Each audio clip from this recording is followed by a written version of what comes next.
harus dirubah lagi menjadi data gambar atau data visual. Oke, bisa dipahami? Jadi pada saat saya melihat dengan cara membaca, maka gambarannya pastilah kita berkata, oh, karena melihat maka mudah mengimajinasikannya atau membayangkannya. Tapi pada saat mendengar, dia lebih mudah membentuk gambaran di kepalanya dengan cara mendengar dibandingkan dengan cara melihat. Dia lebih mudah menerima informasi melalui pegangan tangan secara langsung atau gerakan secara langsung dan memunculkan gambar di dalam pikirannya. Jadi itulah tujuan preferensi visual, memudahkan mencerna informasi, tapi tetap bahasa otaknya adalah bahasa gambar. Ya.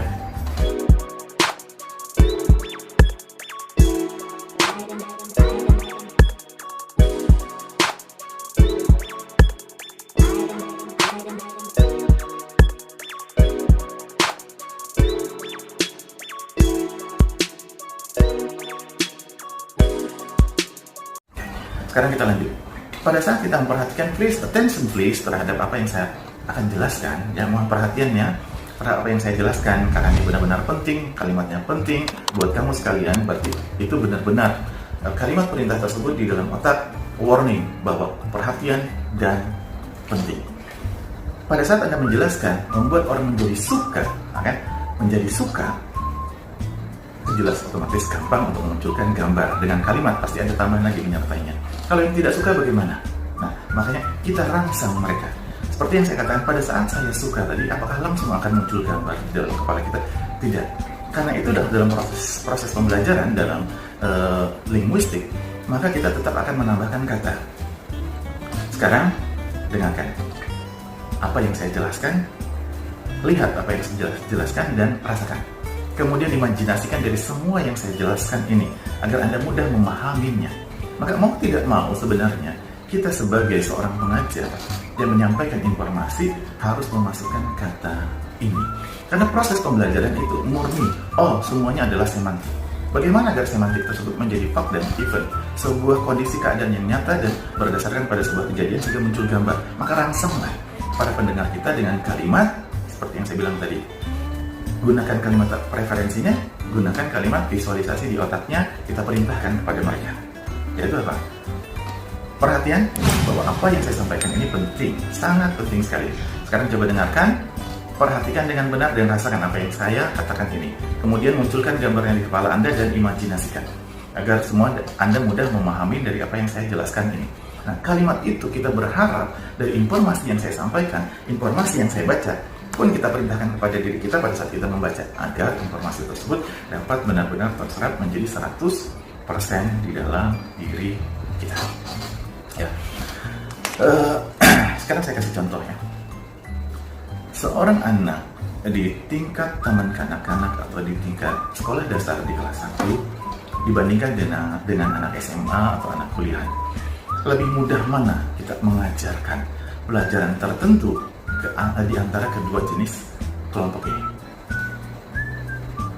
Oke, dapat jadi Anda berpikir, lebih mudah anak kecil kita mengajarinya daripada anak-anak yang dewasa. Tapi ada sebagian orang yang mengatakan, lebih mudah anak dewasa karena logika berpikirnya lebih jalan daripada seorang anak. Saya hanya mengatakan atas jawaban tersebut adalah kedua-duanya sama-sama sebenarnya sulit. Karena apa? Sekali lagi, sebuah proses pembelajaran adalah memasukkan informasi baru ke dalam otak mereka. Ya, dan kita harus memastikan informasi baru tersebut benar-benar tersimpan dengan baik di otak mereka, tertata rapi untuk dapat dipanggil kembali di lain waktu. Jadi karena semua informasi baru, jadi semuanya sama-sama sulit. Saya kasih contoh. Buat seorang anak TK kelas 1, anak TK B misalnya, atau anak kelas 1, sebenarnya kalau sekarang proses pendidikan dipaksakan ya untuk menjadi dia bisa mengingat lebih cepat. Tapi tetap di awal proses pembelajarannya ini tetap akan ada kesulitan, yaitu apa? Misalnya kita meminta seorang anak untuk dapat mengingat angka 1. Kalimat saya adalah mengingat, bukan untuk menghafal angka 1. Saya gunakan kalimat awam. Sekarang, bagaimana caranya agar seorang anak mampu menghafal bahwa itu adalah angka 1? Saya ganti kalimatnya, bagaimana caranya agar seorang anak yang kecil mampu mengingat? Mana yang lebih menguntungkan menurut Anda? Menghafal atau mengingat? Saya yakin Anda akan memilih dengan kalimat mengingat, ya.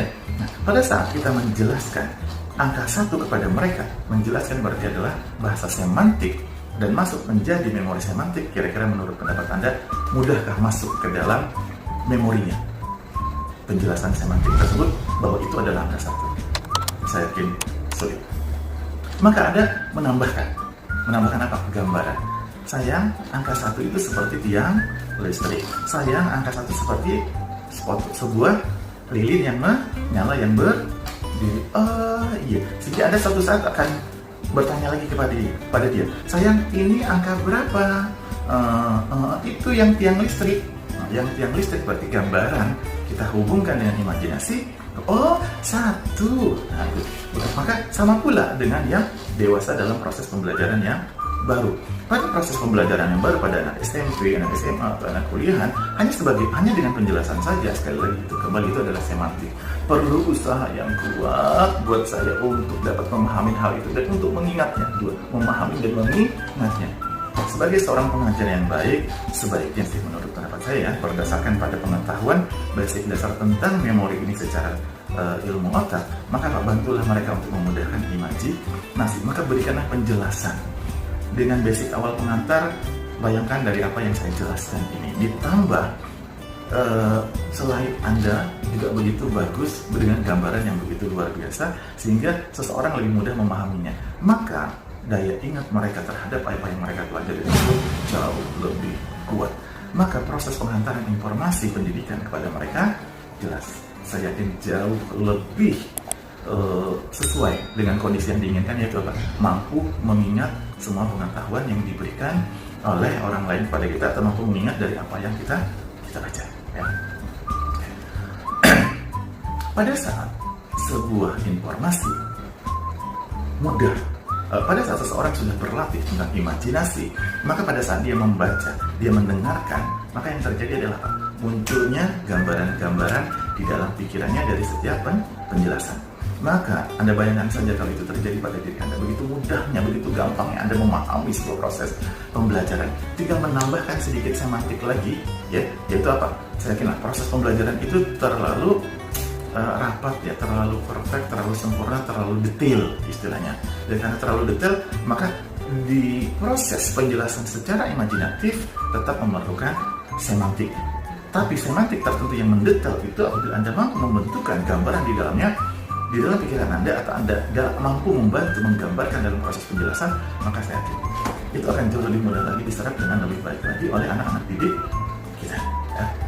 Nah, pada saat anak didik kita sudah mulai terbiasa dengan menerima informasi, diolah dalam pikirannya, dibandingkan data yang lama, dikomprehensifkan dengan data-data yang lain, dibandingkan dengan data-data yang lain, dan diolah dengan baik, dan dia selalu melakukan hal itu, maka terbentuklah memori yang lain. Apa itu?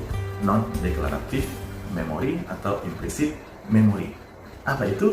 Kecerdasan kognisi. Yang kita harapkan dari sebuah kecerdasan kognisi dari non-deklaratif memory adalah refleks. Jadi pada saat mendengar, muncul gambar, sehingga kecerdasan seorang anak benar-benar cerdas.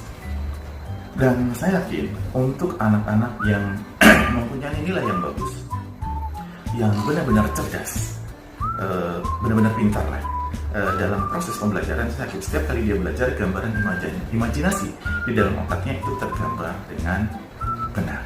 Tapi tambahannya, yang kita perlukan tidak hanya sekedar mampu menggambarkan dan mencerdaskan kognisi kita dengan keterampilan kognisi, karena berulang-ulang kita mudah menerima informasi dan mengolah di dalam pikiran kita, tapi juga diperlukan skill, mampu kita melakukan atas apa yang kita pelajari tersebut.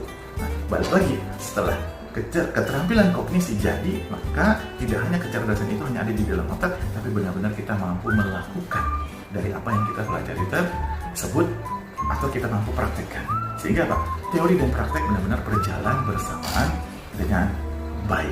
Tidak hanya tahu praktek, tapi ada banyak ketinggalan data-data dari segi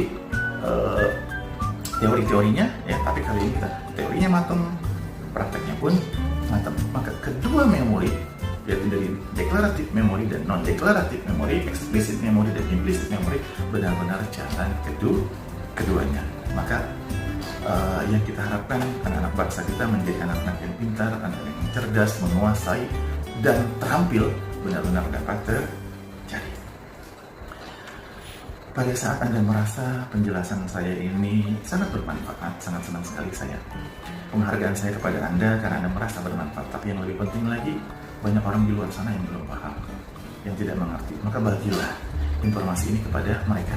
Share-lah video ini buat mereka, sehingga mereka pun dapat memahami proses jalannya memori dan proses pemahaman terhadap proses pembelajaran dengan baik ada di video ini.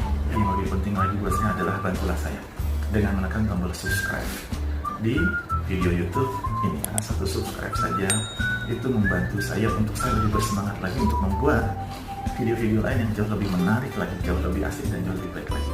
Tapi kalau Anda ada ide, saya harus membahas apa yang menarik buat Anda secara saintifik, monggo silahkan tuliskan. Saya akan berusaha untuk membuat video tersebut. Agar Anda tidak ketinggalan video saya, setiap kali video saya keluar, Anda langsung tahu tekan tombol loncengnya. Ya. Terima kasih Anda sudah memperhatikan video saya.